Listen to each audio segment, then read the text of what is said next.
आपने कभी बहती हुई नदी को ध्यान से देखा है? बड़ी तेजी के साथ अपने ओरिजिन पॉइंट से बहना शुरू करती है। शुरुआत से ही उसका लक्ष्य अपनी मंजिल सागर को प्राप्त करना होता है। रास्ते में हजारों बाधाएं आने पर भी वह लगातार बहती रहती है। भले ही कुछ जगहों पर उसकी रफ्तार कम हो जाए, लेकिन वह रुकती कभी नहीं है।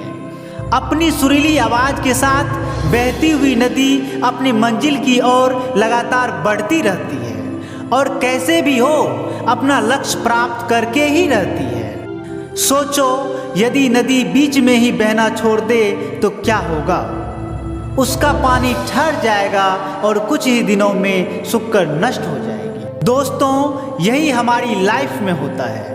यदि सफल होने के लिए आप कोई लक्ष्य तय करते हैं तो उस लक्ष्य तक पहुंचने की पहली शर्त यह है कि आपको लगातार अपने लक्ष्य की ओर बढ़ते रहना चाहिए। यदि कहीं रुके तो असफलता निश्चित है। अपने मनपसंद लक्ष्य तक पहुंचना आसान कार्य नहीं होता। यदि आसान होता तो आज दुनिया के सभी लोग सफल होते। सफलता के रास्ते में बहुत सी बाधाएं अपना मुंह फैलाए खड़ी मिलती है। यह बाधाएं हमें रोकने की पूरी कोशिश करती है। जो लोग मन से कमजोर होते हैं उसका कॉन्फिडेंस लेवल बहुत कम होता है। वह इन परेशानियों के आगे झुक जाते हैं और असफलता को स्वीकार कर लेते हैं और बाद में अपने भाग्य को कोसते हैं। ध्यान रखिए, लक्ष्य तक पहुंचने के लिए लगातार चलते रहना पहली शर्त है।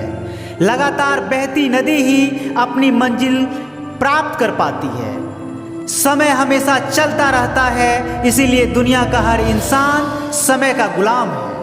हवा हमेशा चलती रहती है, कभी कम रफ्तार से तो कभी तेजी से, लेकिन रुकती कभी नहीं है। इसीलिए दुनिया के किसी भी जीव का जीवन हवा के बिना असंभव है। संपूर्ण ब्रह्मांड जिसमें अरबों गैलेक्सी है, खरबों तारे हैं और अनगिनत ग्रह हैं, सभी चलते रहते हैं, कभी रुकते नहीं हैं। प्रकृति का नियम है कि जो लोग रुक गया उसका असफल होना या नष्ट होना तय है। यदि आप अपने गोल को प्राप्त करना चाहते हैं तो आज से ही अपनी कमर कस लीजिए और खुद से वादा कीजिए कि कभी रुकना नहीं है।